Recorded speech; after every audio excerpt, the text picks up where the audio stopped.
On this program, I've talked to many esteemed economists, but few with keener insights than the Harvard historian Niall Ferguson. I spoke with Niall recently about the crisis and also his fascinating new book with its grand title, The Ascent of Money, A Financial History of the World. Welcome, Niall Ferguson. Niall, when you look at the history of financial times, struggles, how bad is the one we're currently in? We are now in a financial crisis that bears comparison with the Great Depression. Nobody should have any doubt about that. The difference is that we're adopting very different monetary and fiscal policies to try to repress that crisis. That's why I would call it a Great Repression. But it is potentially as bad. We're not out of the woods yet, and it seems to me that we're looking not only at the biggest post-war recession, but potentially also at an extremely slow, long lost decade. It's something that nobody... Sort of like Japan in the 90s. That could be a good scenario. If you think of the Great Depression as the worst case scenario, we would be getting off lightly if we can get by with a decade of 1% per annum growth. So at the moment, I'm really quite apprehensive that the process of deleveraging has far from run its course. There's no floor in sight in the real estate market. And these things have a self-perpetuating quality. One of the lessons of history is that depressions tend to feed on themselves. There is, after all, a psychological dimension to this. Once people get really spooked, it's very hard for the market to find its bottom. And remember, stocks sold off between 29 and 33 by nearly 87%. So you have to have a sense of orders of magnitude here. Financial crises happen infrequently on this kind of scale. And that's why we need to have historical knowledge to have an understanding of their dynamics. If you want to look at the nightmare scenario, the Japanese people initially pretended they had no problem in the 1990s, but 2 or 3 years into their crisis, they injected capital into the banks, they cut interest rates, and they had massive fiscal stimulus, all the things that we're doing. And it didn't work. The most you can say is that they avoided a Great Depression. I mean, they ended up with very low, almost zero growth for a decade.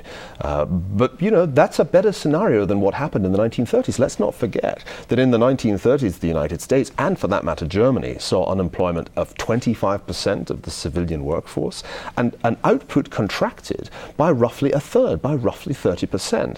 So if you compare a depression with a stagnation, you're going to take the stagnation every time. That's why I say, paradoxically, the Japanese scenario of a lost decade might be a good outcome compared with the Great Depression 2.0 scenario. But the difference this time around is there are other countries out there that are growing.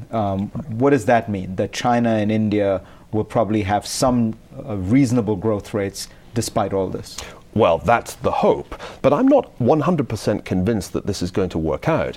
Notice also that the stock markets of countries like China, not to mention India, Russia and Brazil, the BRICS, well, they're dropping like bricks right now, with sell-offs far in excess of what we've seen in the United States. So I think there's a question mark over whether China and these other rapidly industrializing countries can keep the world going. They're still much smaller economies than the United States. If the US consumer goes on strike, then I don't really see how the BRICS are going to substitute. They're nowhere near big enough, and their consumers are nowhere near rich enough. But wouldn't you say that in this scenario, which you're describing, which is very scary, the mistake would be to err on the side of caution, and therefore wouldn't it make sense to have a very, very large stimulus program of some kind? What worries me, Farid, is that each country is going about this in its own way, in an almost uncoordinated way, despite a G20 summit in Washington.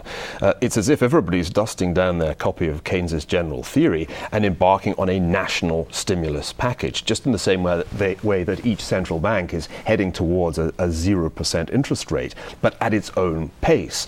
The thing that worries me is that we seem to be forgetting how globally integrated the world economy now is. Each national action has an international reaction, an international consequence. Such as, play that out. So well, suppose we had a $1.5 trillion deficit. Yeah. You're suggesting there's a problem because somebody has to buy this debt. Right. Well, we've been confidently assuming that the rest of the world will continue to make its savings available to finance our current account deficit, which isn't about to disappear overnight.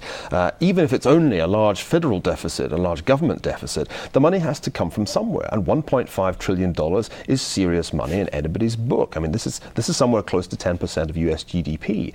Now, the savings are out there in the surplus countries right now, but if the Chinese decide they'd rather deploy their resources into growing their own consumption, I don't see how they can simultaneously buy $1 trillion of freshly printed 10-year treasuries. So what happens? Suppose we start running these deficits. The Chinese don't want to buy a U.S. debt. Our interest rates have to start going up dramatically. Well, we could see a sell-off, exactly, in the bond market. The price of US bonds could go down. We could then, therefore, see the yields go up. And suddenly you're looking not at a 3.5% rate on the 10-year, but something much higher. The other problem is, of course, in the currency markets. We're assuming that the dollar will be the international reserve currency for the rest of time. But that's no way a historical lesson. It seems to me clear from the experience of the British currency that reserve currencies aren't forever. They're not like diamonds. And at some point, questions are going to be asked about how far the American currency really is the most reliable currency. What is the backstory of what is going on now? When people look back 50 years, 100 years from now, and they watch the United States in this extraordinarily vulnerable position because of all this debt, somewhat true of Western Europe as well, perhaps in some ways more true, and they watch China with $2 trillion of surplus savings, with a budget surplus, growing, it's still for the most part robustly. What will they say about the trajectory of these countries? I think they'll look back and say, you know what, there was actually one country at the heart of the global economy in the early 21st century, and it was called Chimerica, China plus America. And these two economies were symbiotically linked. They were intertwined with one another. China did the saving, America did the spending. You know, China made its funds available through currency intervention. The United States took the money and piled on the debt. And this worked pretty well for nearly a decade. It took us from the Asian crisis of 97-98 right down to the American crisis that began in 2007. The question that historians will grapple with, and this is the thing that fascinates me now, is whether or not Chimerica was able to survive this crisis.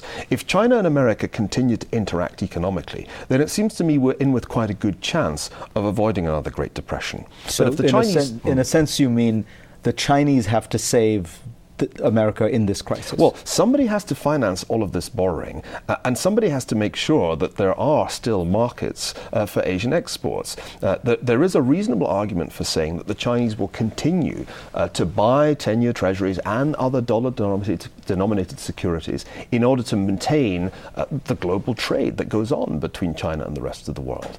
But there's an alternative that they can choose. They can say, market socialism in one country. We're going to focus on our own resources, our own consumption.